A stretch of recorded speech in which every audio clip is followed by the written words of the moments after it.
Unlock the power of your mind. This is Provocative Enlightenment with Eldon Taylor.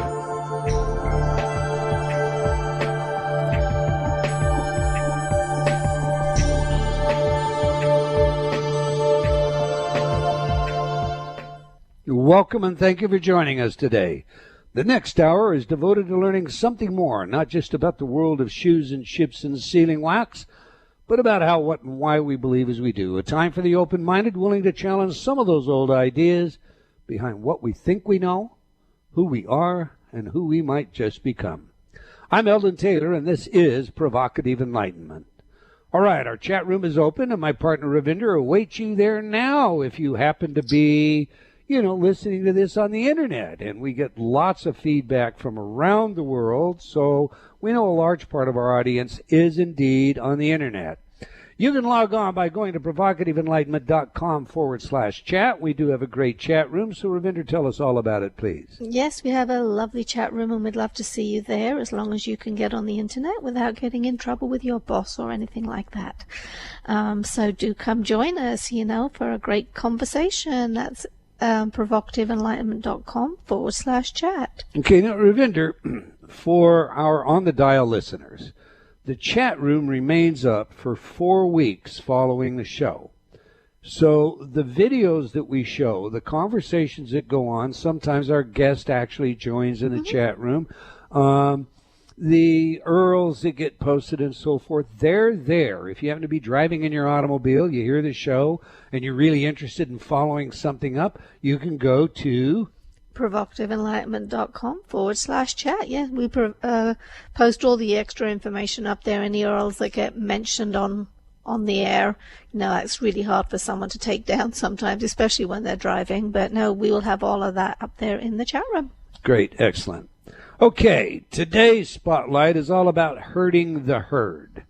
I learned this week that Facebook admitted that it will use data gathered when you use the new emojis to alter your news feed and learn more about what you like. The article, which appeared in the Minds Journal, adds this, quote, though Facebook often disputes suspicions it updates our psychosocial experiments, the platform's notorious 2014 study published in the Proceedings of the National Academy of Sciences proved users can't be confident they aren't doing so.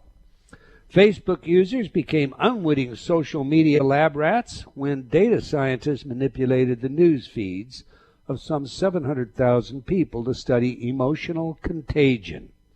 The newest emojis, in that context, might immediately stoke suspicion Facebook is up to the same tiresome, creepy tricks. If Facebook's goal is to change your behavior, they need to know your psychological response to photos and videos the same way the tobacco industry needs to track changes in people's brain chemistry when choosing additives in cigarettes. For Facebook to compete with Snapchat, and Twitter, it needs to water their algorithms with something better, and your emotions are their superfood. Close quote. Now, I posted this article on my Facebook page, and I must admit to being taken back by a comment that suggested it didn't matter. In other words, so what? Everybody does this. If you get on the internet and you decide you're going to search for something, well, you're going to get inundated with all kinds of offers to buy that something from all sorts of places. That's kind of convenient, right? Well, think about it for a moment. Does your opinion matter? Do you care about your privacy? Are you willing to allow others to shape your beliefs? I wrote about all of this in Gotcha, where I shared a bit of information that I'll paraphrase here, and that originally I read in the marvelous book Lexicon by Max Berry. Think about it this way. The key to the web is it's interactive. That's the difference. Online, someone visits your site. You can have a little poll there. It says, hey, what do you think about tax cuts? And people click and segment themselves. That's first advantage right there. You're not just proselytizing, speaking into the void. You're getting data back. But here's a really clever part. Your site isn't static. It's dynamically generated. And I'll tell you what that means. It means it looks different to different people. Let's say you chose the poll option that said you're in favor of tax cuts. Well, there's a cookie on your machine now, and when you look at the site again, the articles are all about how the government is wasting your money. The site is dynamically selecting content based on what you want. And I mean, not always just what you want, but what will upset you. What will engage your attention and reinforce your beliefs, make you trust the site more. And if you said you were against tax cuts, we'll show you stories of Republicans blocking social programs or whatever. It works every which way. Your site is made of mirrors reflecting everyone's thoughts back at them. And you haven't even begun to start with things like keywords. This is just the beginning. Third major advantage, people who use a site like this tend to ramp up their dependence on it. Suddenly, all those other news sources, the ones that aren't, framing every story in terms of the user's core beliefs, they start to seem confusing and strange. They start to seem even biased, actually, which is kind of funny. So now you've got a user who not only trusts you, you're his major source of information on what's happening in the world. Boom. You own the guy. You can tell him whatever you like, and no one's contradicting you. Don't you just love our new Big Brother technology? And the best part? Well, the best part is we all agree to this when we use the technology. Your thoughts on this, Ravinder? I think that's a great quote. That's an excellent book for anyone who wants to read it, Lexicon by Max Berry. But that particular quote really does sum it all up. They use this stuff to get us to agree with other ideas because our biology has us wanting to be part of the group. We all want to be loved, respected. So we end up putting up comments that we think will get positive feedback back as well, and the cycle just goes on and on. So no, it is really important to pay attention to this stuff, and it's also really important to vary the places that you go to find your news and information, because if you just go to your favorites, I can guarantee you 100% you won't have the ability to discern the truth out of what's in there. All the more reason to read Gotcha. Okay, every week I read some of your letters as our way of involving you while paying respect to the very important role you play in making this show successful. Last week our show featured Robert and Susan Mays, and we discussed the causation of near-death experiences. Jerome wrote, I think their definition of the NDE is absurd. Not only is it so broad as to include any experience, including those while sitting behind your desk, as you so aptly pointed out, but it encourages the fraudulent use of this experience by those who need some sort of authority by which their words are supposed to have merit. What's to stop someone from saying whatever they want to say and claim that they learned this during their NDE, and they didn't even have to come close to death or some other traumatic experience to have it? That's a very valid observation, Jerome. It also tends to minimize the criticism that might be leveled at someone who claims to have had a genuine near-death experience when their physicians state otherwise. I'm thinking of one particular popular person whose reports are directly contradicted by his own physician. Your thoughts on this, Rav? Oh, I find the whole the whole interview last week, it pushed me a little bit, because when you change the definitions of an NDE and say it can include non-death NDEs, it kind of messes... NDE for near-death and NDE for non-death. I know, it kind of messes it around. That's not to say there isn't a great deal of value to come from spiritual experiences, but I think we all tend to give information that comes through an NDE additional credibility, importance, just because it could possibly be from a higher authority of some kind or another. So now if anyone's able to access this information just by imagining it. I don't know. It pushed me. You know, there is a lot to be said for a spiritual experience that comes from meditation, because it does help you to relax and it does help you to get in tune with yourself. So all of those things are of value, but NDEs are in their own category. I think it does. If you had the experience, meditating, wouldn't you say during a meditation as opposed to during an NDE? That would be the honest thing to do, because the fact is you can conflate information. All right, CB wrote, so can one read this study and fake it? I wonder, because I hear so many Hay House authors and others and guests that seem to have an NDE as a resume point for why they can be taken seriously in what they are saying. Just seems more and more like a marketing thing. Maybe I'm just too cynical here. Well, I don't know if you are or you're not, CB, but I'll join you on that. I'm afraid. A near death is a near death. Exactly that. The brain flatlines, da-da-da. Oh, I'm going to stay with a traditional classic definition. HR wrote, fact is there are those who have a traditional NDE and it does not change their life for the better.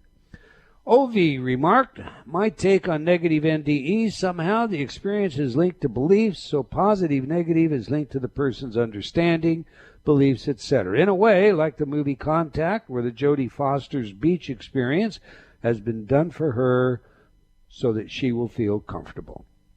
Moving on, Sherry wrote, hi Eldon, I just wanted to let you know that I ordered the InnerTalk Maximum Weight Loss Collection and have been using it faithfully for the past 1.5 months, and guess what? I've lost 11 pounds thus far and feel absolutely wonderful. It really does work if you follow the instructions and don't waver. Thank you from the bottom of my heart. Well, congratulations, Sherry. We're thrilled for you. We like that, don't we, Ray? I do. That's my favorite kind of story. And Charlie wrote, I really enjoy your work in InnerTalk CDs. Thank you. All right, that's all the time we're going to take for letters today, but I do invite you to opine by sending your comments to Eldon, that's ELDON, at eldontaylor.com, or by joining me on Facebook. And I want to thank all of you for your letters and comments. We truly do appreciate your feedback and support. Now to this week's show, Examining Reverse Speech with David Oates. So let me tell you a little about today's guest. David has spent the last 32 years of his life researching the field of reverse speech as his full-time occupation. His basic premise is that language is bilevel, forwards and backwards simultaneously, and that embedded backwards in the sounds of speech can be heard another form of communication, the voice of the unconscious mind.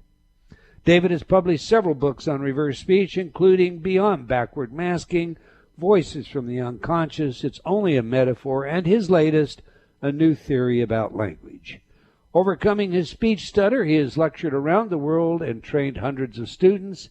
He has also instigated some of the first mainstream studies and presented reverse speech on more than 1,000 radio shows. I've known David for nearly 30 years, and his work is remarkable. So on that, let's get him in here. Welcome to Provocative Enlightenment, Mr. David Oates. Hey, thank you very much, Eldon. It's a pleasure to be on your show. Well, it's our pleasure. In fact, it's a bit of a role reversal because last week, yes. Yeah, I was on your show. Let's start here, David. What is reverse speech? Well, very simply, reverse speech is another form of human communication. As the brain is constructing the sounds of speech, it's putting those sounds together in such a way that we're saying two things at once, one forwards and one backwards. And reverse speech is the name given to this secondary form of, or this covert is a better word, this covert form of human communication. And quite literally what I do is I record speech and run the speech backwards. And when you run tapes backwards about once every 20 or 30 seconds, you'll hear this very clear phrase amongst the gibberish that is what is happening on the conscious as well as the unconscious level. So it's another form of unconscious communication.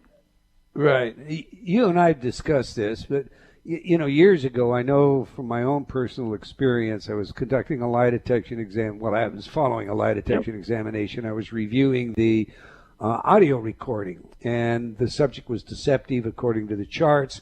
And when I reversed manually, turning on a 15/16 Ips ooh hair, when I reversed his answer, which was a simple no, the relevant question, what I heard very clearly was the word liar. Yeah. Tell us how that happens. Oh, you know what? I've had in the interviews I've done over the years, I've had many people, TV technicians and audio technicians, telling me they've been queuing tapes up in the studio, and they've also heard these words backwards when they've been running backwards, but they haven't really thought much about it, you know. And I guess it took someone like me to try and unravel all of this. How it's happening, I believe it's happening in the right brain hemisphere. I believe that just prior to us speaking, a split second beforehand, the brain is rapidly altering the way we say the words so that a second message is also communicated. It's very complex mental processes that create it. So, but then when you're thinking about the amazing computing power of the brain, of course, it's not too much of a stretch to understand how the brain could do that. All right, now correct me if I say something that isn't right, but I've always tried to explain this. 'Cause as you know, we patented a technology that employs a simultaneous delivery of forward and reverse speech that's channel differentiated, and I've always explained it this way. You know, our left brain for the typical right-hander is subject to the rules of language. It's linear, it's logical. It calculates what we're going to say. Where our right brain, for all intent and purposes, and based on all of the EEG, or for that matter now fMRI research, indicates this is the area of our unconscious. Unconscious activity takes place in the so-called right hemisphere, okay? Right. The right hemisphere is not so subject to that. It's more involved with the spatial. And I don't think the right hemisphere knows how to lie. So I think what happens is as we're articulating what we say in a linear sense is different than how we might say it. And it's the how we might say it that creates the reversal. That's how I've thought about it. Is that close? That's absolutely correct. But two people could say exactly the same sentence, and you get one reversal on one sentence and a completely different reversal on the other sentence because they've said the same phrase differently. And as I tell my students, it's the sounds of speech that's creating the reversals, not necessarily the words themselves. So it's how we say the phrase. And, you know, for that reason, I can find backward phrases in mumbles and stutters and stammers and all the little idiosyncrasies of speech that we often take for granted. Many times there's actual reverse messages embedded into those little idiosyncrasies. Right. Okay, now I want to pursue this a little bit further because in my theory, and you know, you correct me again, I see that when you study the nature of speech development, what you have is a stage that we see in young children where they're no longer goo goo gaga. They're looking you straight in the eye. They're speaking to you as though what they're saying is very meaningful, but to us it's pure gibberish. It's as though they're learning to speak first through the right hemisphere, and that's later it becomes mirrored in the left hemisphere, and we begin to get speech. In fact, some of the early reversals that children have, the way they write 3s and 5s, tend, I think, to support this. But when you record these young children and play their statements back, what do you find, David? Yeah, well, that comes on to point 3 of my theory of reverse speech, and I maintain that language development begins backwards before it does forwards. I'm hearing young children from as young as 4 months of age starting to pronounce just very simple single words backwards. Yeah, why don't I play you an example? This is if you got one, do please. Oh yeah.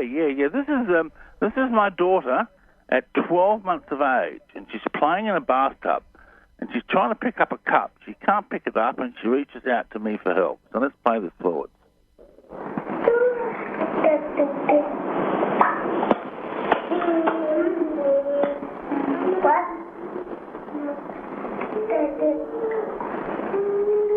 So normal baby sounds, you know, goo goo gaga, and you run it in reverse, and you hear her say, "David, help me," which is obviously my name, David.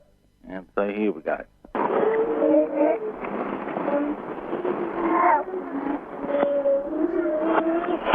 Did you hear that there? Isn't that amazing? Yeah, I did. Now, in fact, you know, you're kind of preaching to the choir, as you know, because I've supported your work for a very long time, and yes, you have. I've had my own opportunities to make recordings, and I've given many presentations where the audience has just been flabbergasted when I played some of the child recordings that you have on your website. What is that website, David?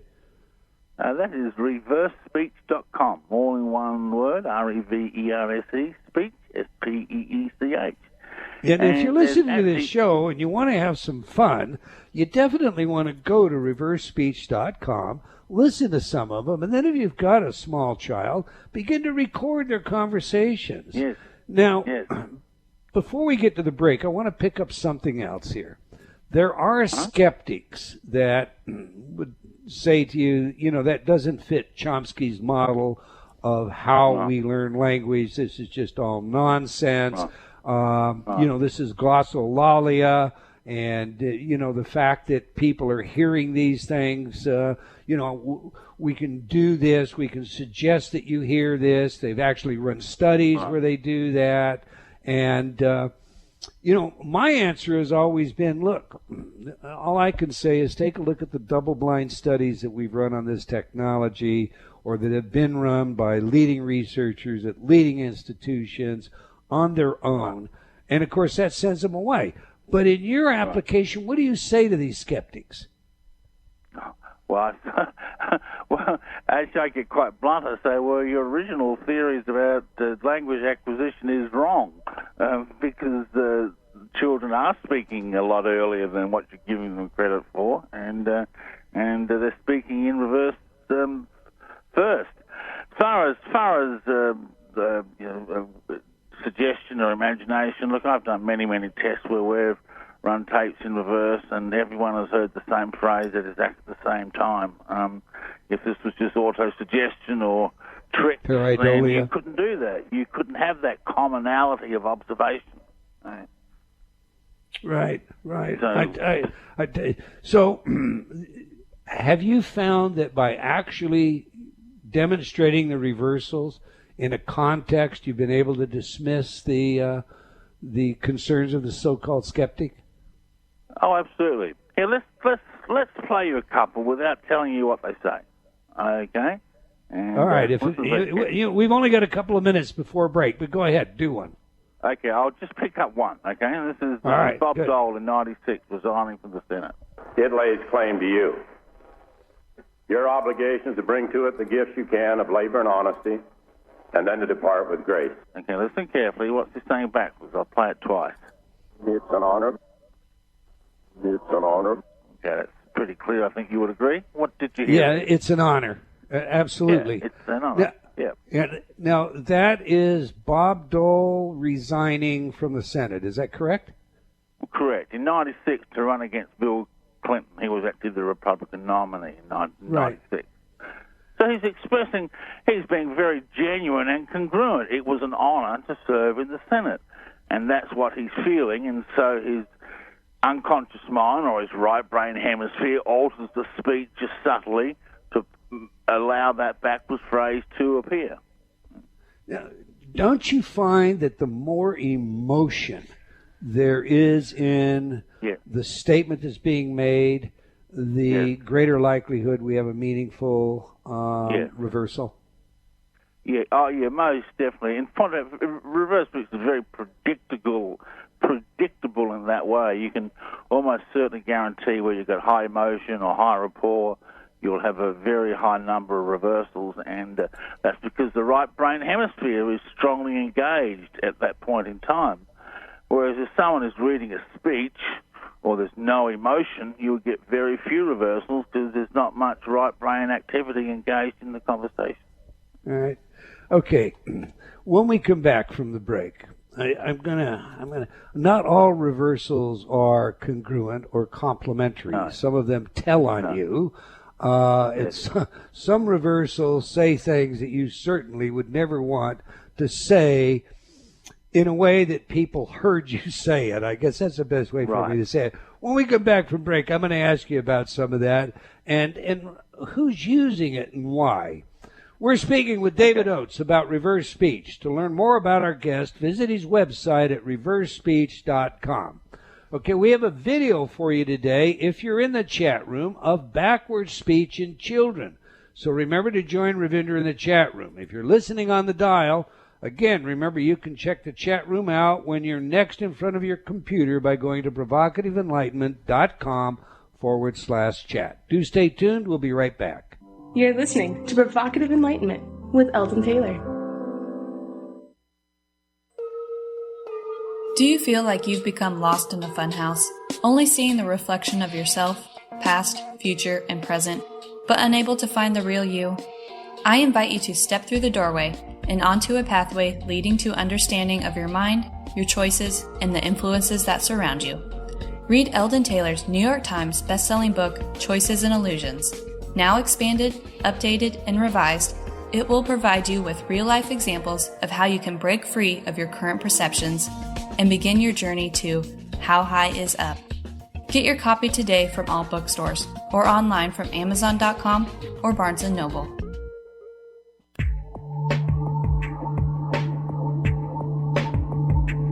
Unlock the power of your mind. This is Provocative Enlightenment with Eldon Taylor.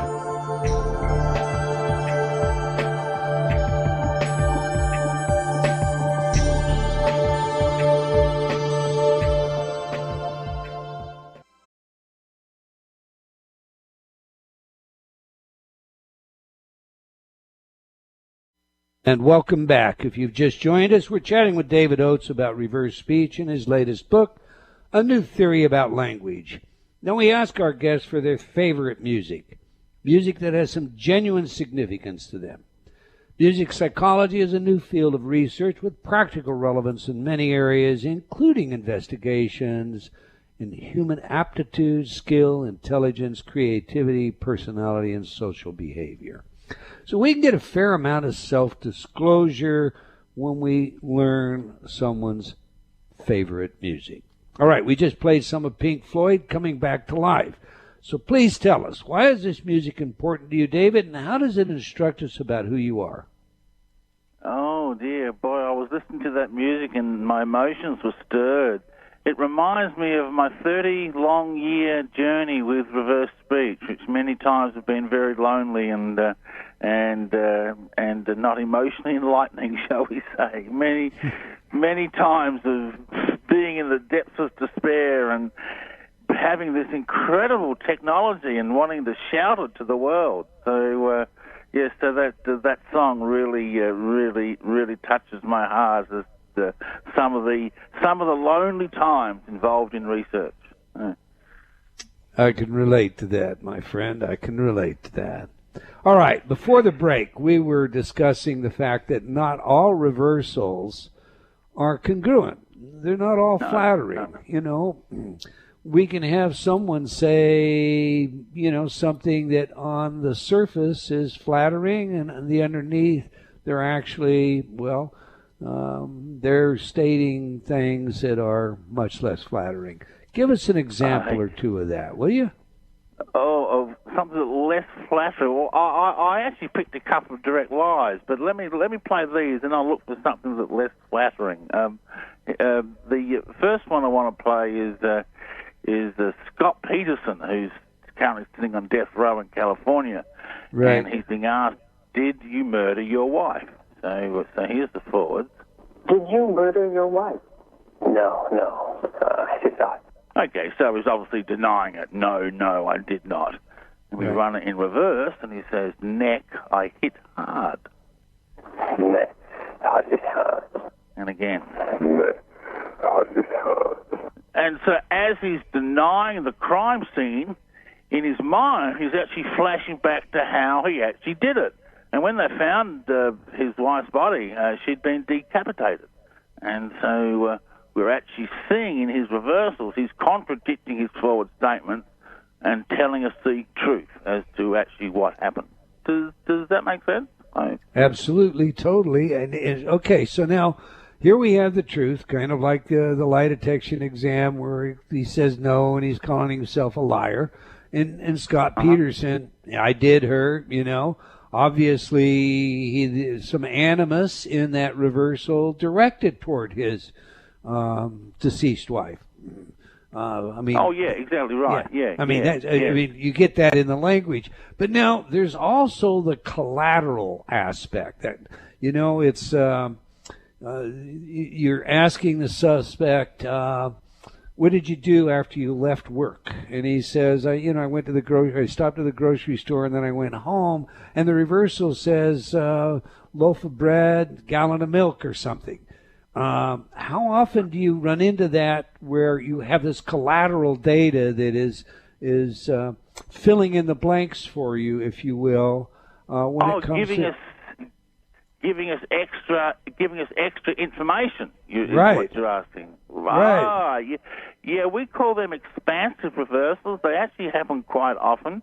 Let me see if I can pull one up real quick. And it's where the reversal will give us extra information over what's been spoken forward. And here is a classic one. This is from Sandra Bernhardt, who's on the video of Madonna, Truth or Dare. And she's talking about how she went to visit some friends. Oh, baby? Ow. I saw her before I left the other night. Oh, really? I was like a drug addict, Are you still sleeping with her? And backwards, she says, they pulled out the grass. They pulled out the grass. They pulled out the grass. So, she saw her friends, they visited, and what did they do? They pulled out the grass, or marijuana. So this is where the reversal will give us extra information about what was happening. Does that make sense? Absolutely, Very totally. common. So what we Very have common. is I didn't mean to cut you off. Go ahead, David. Oh, no, that's okay. No, I was just going to move on to another example. But no, you go ahead. Well, if you have another one, go ahead. Play another example. Oh, well, I was going to play you a classic one of an incongruent reversal, and this is actually on a hypnosis tape for weight loss. Listen to this. When your conscious or subconscious mind notices this, then either one will begin to focus on the thoughts and or the feelings. No, it's the self-hypnosis weight loss tape. Right. And he says in reverse, the loss of love with the evil. The loss of love with the evil. And again. The loss of love with the evil. So that is a contradictory message to what he's saying forward. And so the unconscious mind is actually going to hear that incongruent reversal and negate what he's saying forward. So it's counterproductive. Does that make sense? Yeah, I do. And I guess I'm flooded with questions, I guess, where I am right now. I remember when Madonna released a musical piece loaded with backmasked messages. Oh, yeah. And I did, several radio interviews with stations on that. It was easy to isolate. Eventually, her people came out and admitted that they did it intentionally. So there is the intentional backmasking that goes on in some music. But there's also this reverse speech backmasking. So now here you've got somebody has purchased a weight loss tape, and whoever the hypnotist is allegedly guiding them into a state where, through post-hypnotic suggestions and whatnot, they will be given the cues to lose weight, while at the same time he's introducing them to the devil. When you come across these kinds of things, David, does it make you suspicious of everything that you might play in the background? Oh, yes, it certainly does. It certainly does, yeah. Look, I've got a couple of motivational speakers who are clients of mine, and they they will send me their speeches to analyse just to make sure they're being congruent, because they don't want to be putting out contradictory messages. So it happens very, very frequently, and the human mind is such a complex thing, and we have so many different thoughts firing off, some contradictory, some supportive, some dreaming about the dinner you've got cooking in the oven at home, Right. and all of those have the potential to come out in reverse speech. Okay. Let's talk about applications for a minute. Obviously, if you were in law enforcement, you would want to be able to use this technology. It would make no sense whatsoever to take a statement from someone and not play it in reverse, because you may get the expansive information that, what you're looking for when you take a statement is the ability to verify it or falsify it. Because if you can falsify someone's statement, well, now you've got your first pry bar on a confession, right? So, absolutely. Yep. How many law enforcement agencies have you been able to get this into? Well, very few, unfortunately. I did a fair bit of work for the Dallas police when I lived in Dallas in the early 90s. I worked with them on about a dozen cases, and reverse speech was very, very revealing. And I remember one case that revealed where the body was located for a missing person, and that turned out to be accurate. I've done some work for the Australian police, and one case I worked on there, reversals pointed to the location of the murder weapon. But these are isolated cases, and the law enforcement community as a whole has not rallied around reverse speech yet. Why that so? I'm not too sure. Because they use psychics, for example, and I think reverse speech is far more accurate than psychics. Sometimes I blame myself. I don't. Maybe I haven't done enough work to get the technology out there. But obviously, its applications in law enforcement very, very exciting in the investigative stage. It will certainly tell you whether they've committed the crime. It will tell you what their motive was. It will tell you the names of accomplices in crime. It will tell you where the evidence is hidden that the police need. So it's a mystery to me why it's not being used more, given the success cases I've had that have also been reported on in the media. You can go to my website and read some newspaper clippings of reporters who've spoken to the police, and they've verified that they've worked with me, and I was able to obtain significant information. Well, maybe we've got some of them listening now, and you'll get some more. I know, for years I conducted lie detection examinations, and I remember when audio stress analysis first came out. There was a psychological stress evaluator, and Colonel McQuiston, retired from military intelligence, would do these articles in the National Enquirer where he would record the statements of popular people, particularly presidents and their cabinet and so on and so forth. And then he would, in the Enquirer, he would show the chart, and he would show where deception was indicated. Made a lot of people punchy about, what they said and how they say it. But where that's concerned, you don't have something that you can take into a court of law. It's not something that law enforcement can put on the witness stand. But it does become, like your reverse speech, it becomes a very powerful investigative tool. So Absolutely. It would seem to me that some creative person in law enforcement has an opportunity here to glean from you. Now, you produce a software program that makes this really pretty easy. Is that right? Oh, yeah. Yeah, very simple. Tell us about it. We just released our latest version 2 weeks ago, a brand new updated software. It's a very comprehensive audio software. It's been specifically designed for reverse speech, does forwards, backwards, and variable speeds, and you can prepare transcripts.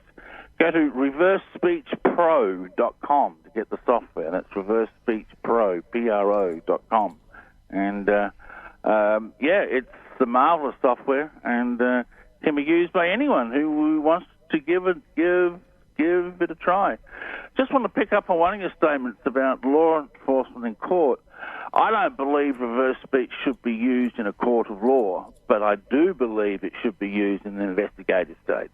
So that's my official position. I totally concur with that. In fact, I question even the use of eyewitness testimony a lot nowadays because it is, well, the evidence shows that may be one of the least truthful aspects of some of the cases that we've had in the past. So, or the least reliable, I should say, not truthful, but reliable. Okay. David, when you talk about this software, now I haven't tried the new one, but I have to let everybody know that I do have the forerunner to it. And there was a time that we were conducting an investigation, some of my colleagues, looking at Alzheimer's and dementia patients, because, as you know, when they go through this progressive degeneration that so much resembles just a complete regression of age, that we theorize there's a possibility that perhaps in this babbling stage they've reverted to the earliest stage of speech acquisition, and we might find something meaningful. So you were good enough to see that all of the team, every member of the team, which was really led by Dr. John L. Turner, a neurosurgeon in Hilo, Hawaii, that we all got the software. And we were all able to use it relatively easily without any training whatsoever. And we did find some meaningful reversals in that. But in my conversation with you last, you indicated you've done research there. Tell us about that. Yes, I have. I did some research with some Alzheimer's patients a few years ago. I've got those reversals right here. We might be able to play a couple of them. And they were able to reveal very significant information, even though the patient was not able to communicate it forwards. Now, I haven't listened to these for a few years. Not too sure how clear this is, but here's one of them, where a patient was talking about pain backwards. Here's the forward. I've done a lot of work up here, but it's today. Okay, difficult to understand forwards, as you can tell. Backwards, she says, stupid pain. Oh, yeah. Really clear. Yeah, very clear. So she's able, so her unconscious is still active. It's just her consciousness deteriorating. And the nursing staff were able to administer her with pain-relieving medication. As a result of this reversal, she wasn't able to verbalize it forwards, but was in reverse. And that application alone is hugely exciting. Imagine using this for working with aged care and dementia patients, and they are still active and thinking on the unconscious level. Incredible potential is what you're talking about. I think about, children visiting their parents, and of course these are adult children, and they're, here's their parent that cared for them, loved them, kept them warm, fed, put them through school, and now they can't even communicate with them. And, one of the reversals we got, the patient was cold. They wanted a blanket. And imagine how much better you feel as a child if you're able to cover them up and give them that warmth, or see that they got the pain medication. I mean, just an incredible human quality here, not just health care. But okay, now there's a psychological side to this. Yeah, absolutely. It has its place in psychotherapy, but when you jump to psychotherapy, you get into this whole construct of metaphors. Tell us about metaphors. Okay, let's get to I think the most exciting part of reverse speech, and that is working with the unconscious. And I use reverse speech extensively in therapy. I have a very active practice. When reverse speech is talking about psychological issues and psychological problems, it speaks in metaphor, using pictures and images to describe the issues that it's talking about. Might use words like wolf or goddess or Lancelot. And I've actually compiled a metaphor dictionary that has over 1,000 metaphors in the dictionary, which are the common metaphors of reverse speech. My theory is that the unconscious thinks in metaphor or picture, and if you want to change the unconscious and hence behavior, then you change the metaphor. And I do this using hypnosis. I've developed a whole therapeutic process around reverse speech using the metaphors I find and hypnosis. Hey, do I have time to play a quick Please. one? Yes, you do. Go ahead. Yeah. Okay, here's a classic metaphor. Let's run it forward. This is on me. You strike me as a very enthusiastic guy. I mean, certainly the time we've been together and you've got all full of ideas. Is this latest? Is this just your latest idea? Is it just all froth and barble, or do you really want to get out? And here I say, see the wolf fallen in the lake. See the wolf fallen in the lake. See the wolf fallen in the lake. Okay, so what that tells me, wolf is a common metaphor for motivation and drive. Lake is a metaphor for emotions. And so I'm talking to a client who's just suffered from a nervous breakdown. So he's unable to motivate himself because he's drowning in his own emotions. So what I will do with this client under hypnosis is have him see a wolf in the lake and then take the wolf out of the lake. And as we change that picture in the unconscious, we are also changing the behavior that metaphor is creating. Does that make sense? Very much so. It's very, very interesting. You cured yourself of a stutter, a speech problem. Did you use reverse speech for that? Yes, I used a combination of reverse speech and sheer willpower. I found what the metaphor was that was creating my stutter. And in my case, it was a broken sword. Sword is the metaphor for communication. And so I did a mental walk on myself where I repaired the broken sword. And that then led me into starting to understand my stutter more and where it occurred.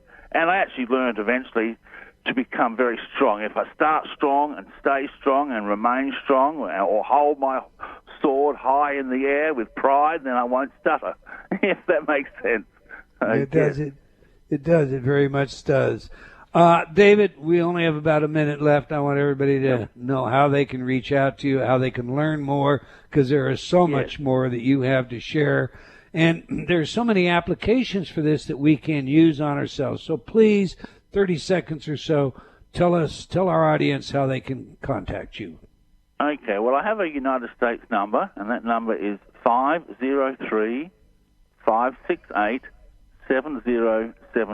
That's 503-568-7077. Or go to the website, reversespeech.com.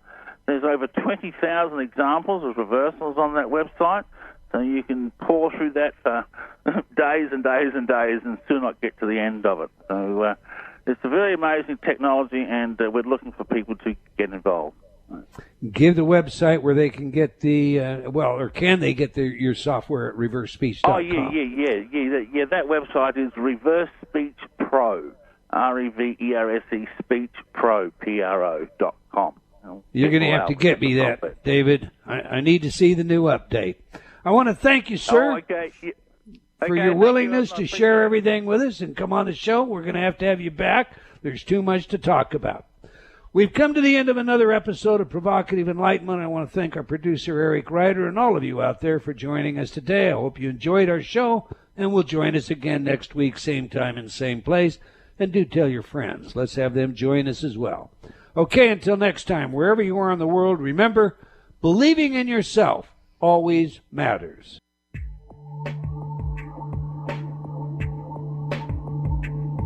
Provocative Enlightenment has been brought to you by Progressive Awareness Research and other sponsors. Provocative Enlightenment is a syndicated show and appears on other networks. For a schedule of show times, visit provocativeenlightenment.com. If you're interested in becoming a sponsor, write to Eldon at eldontaylor.com.